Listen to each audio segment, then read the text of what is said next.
In this lecture, we will see the miscellaneous methods of water treatment. So far, we have seen the water decontamination technologies, the different kinds of water decontamination technologies which are used to purify the water. Some miscellaneous methods are also there, some extra methods. So we will see each of them. There are mainly three methods. One is for the removal of color, odor, and taste, and another one is for the removal of iron and manganese, and another one is removal of not removal, addition of fluoride, because some amount of fluoride is necessary for water. It is good for teeth, so we have to add some amount of fluoride in water. So these are the miscellaneous treatments which are done to water. So, how to remove color, odor, and taste? Why to remove color, odor, and taste? We all know that. Even pure water has some amount of bluish color. It is not necessary actually. Colored water is always objectionable in certain industries like textile, dyeing, etc. Taste and odor are also difficult to measure, and it is not good for health. The main treatments used for removing this color, odor, and taste are coagulation followed by filtration, pre-chlorination, superchlorination followed by dichlorination, and use of chlorine dioxide. All these methods have been discussed in disinfection part as well as sedimentation part. So no need of discussing all these things. You all know what is the procedure for coagulation, what is the procedure for pre-chlorination, what is dichlorination, etc. We know that. Another special methods used for the removal of color, odor, and taste in water are aeration, treatment by activated carbon, and use of copper sulfate. So these are the methods, special methods, which are used for the removal of color, odor, and taste in water. So we'll see what is aeration. You all know what is aeration. Aeration means we are providing air to water. So that its color, taste, and odor are removed. Some oxidizing agent. Air means it is an aid for oxidation. Okay. So some amounts which are causing color, odor, or taste in water will get oxidized by the action of oxygen. Okay. So this is the procedure. So this is the principle. So water is brought in contact with air and it removes hydrogen sulfide, and carbon dioxide is liberated, bacteria is killed, iron and manganese are oxidized to certain extent by aeration. So iron and manganese are oxidizing, have the property of oxidizing when it is come in contact with air. So this is the principle used here. And the main methods used for this aeration are air diffusion, cascades, spray nozzles, and trickling beds. We'll see each of them. How we will give this air in contact with water. So these are the procedures used. First one is air diffusion. In air diffusion method, what we are doing is we will provide, there will be a tank. At the bottom of the tank, there will be perforated pipes through which the compressed air is released. Okay, so in this tank, water will be there. The compressed air will come in contact with this water and which will aerate the water. And the depth of the tank to be used is 2.5 to 3 meter, and the detention period, the amount of the time through which the water should be come in contact with air is 15 minutes. zero point 0.3 to zero point 0.6 meter cube air per 1000 liter of water is provided. So this is about aeration. Second method is cascade. Cascade means we are providing a step-like structure. Okay, and we are allowing the water to flow through it. While flowing through the step-like structure, it will come in contact with the air. So this is the thing. The water falls from a height of 1 meter to 3 meter and come in contact with air. There will be 3 to 4 steps or cascades. Okay. So this is the second method by which the water will get aerated. The third method is spray nozzles. Water is sprinkled through nozzles in fine jet to a height of 2 to 2.5 meter. So at that time when it is sprinkled, it will come in contact with the air. And this method of aeration removes carbon dioxide to extent of 90% because it has, in this case what we are doing is we are splitting the water into droplets and we are allowing the water to come in contact with the air. So the nozzle pressure should be 0.07 to 0.14 Newton per millimeter square. So this is the same principle as that of sprinkler.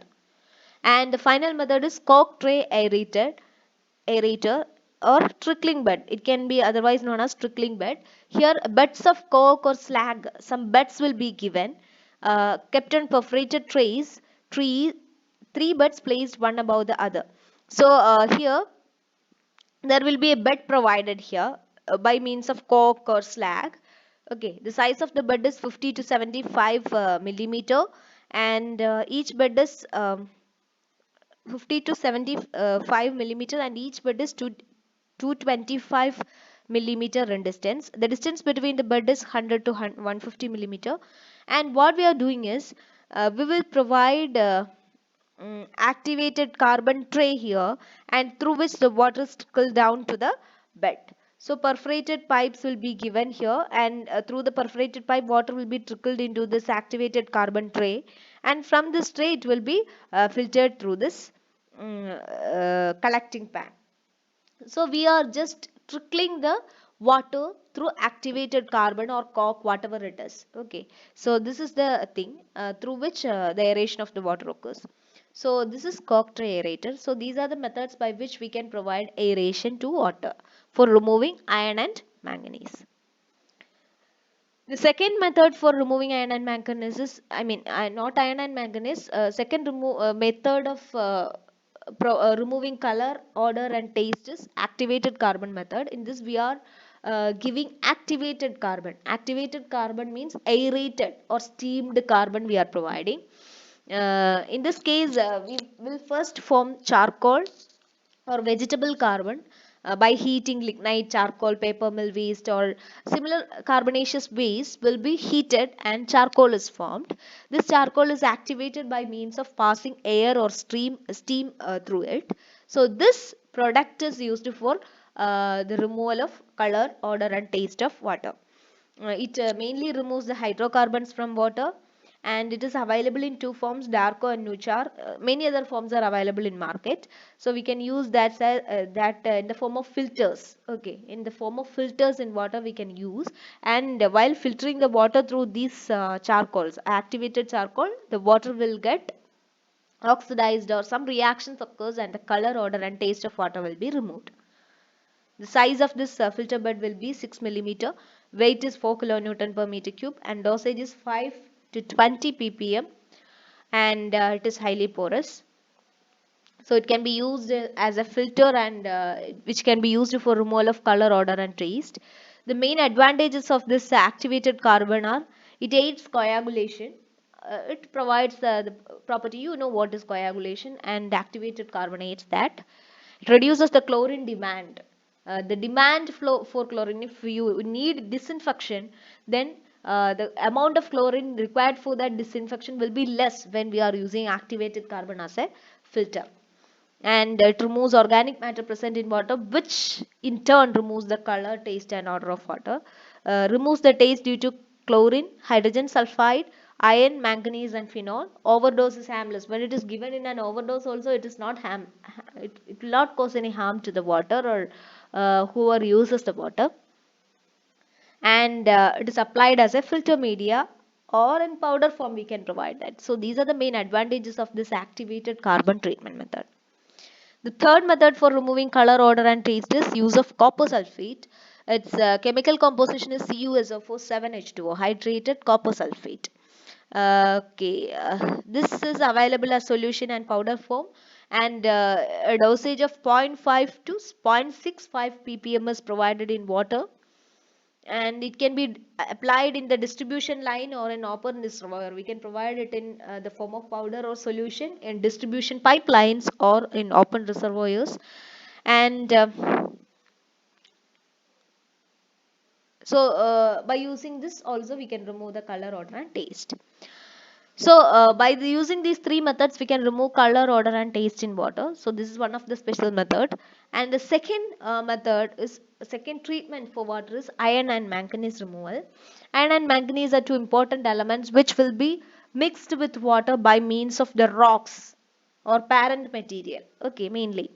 And if its quantity exceeds 0.3 ppm, it will be very harmful to laundry. Laundry means textile industries. It will stain the clothes.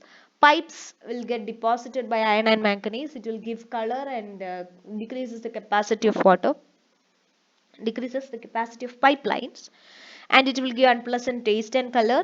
Red color will be given by iron, and manganese will provide a brown color to water.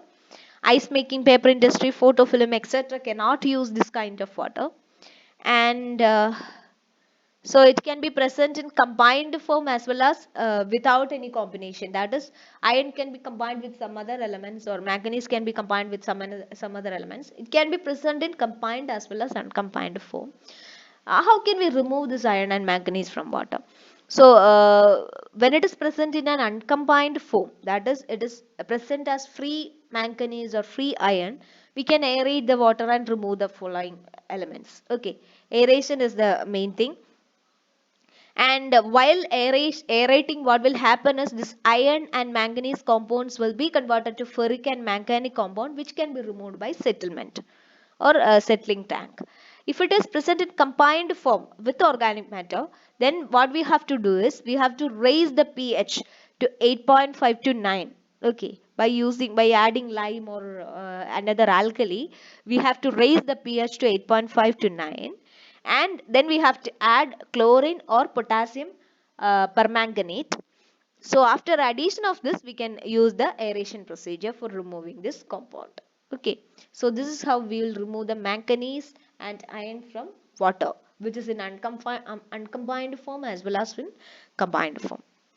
Another special treatment method is fluoridation. Fluoridation is done for addition of fluorine, because a certain amount of fluorine in water is necessary for the protection of our teeth. Okay, fluorine concentration of 1 ppm is necessary for our teeth. It reduces the cavities in the teeth and reduces decaying and missing teeth. So that we have to add some amount of fluorine in water. And we can add fluorine compounds in water, like sodium fluoride, sodium hexa fluorosilicate, hexafluorosilicic acid, etc. These compounds are added to water for increasing the amount of fluorine in water. And some water contains fluorine in natural case as also. So cryolite, fluorospar or fluoropeptide, or the fluoropeptide are the compounds which occurs naturally in water, which has fluorine in it. So in that case, no need of addition of fluorine. So this is another special treatment which is done for water.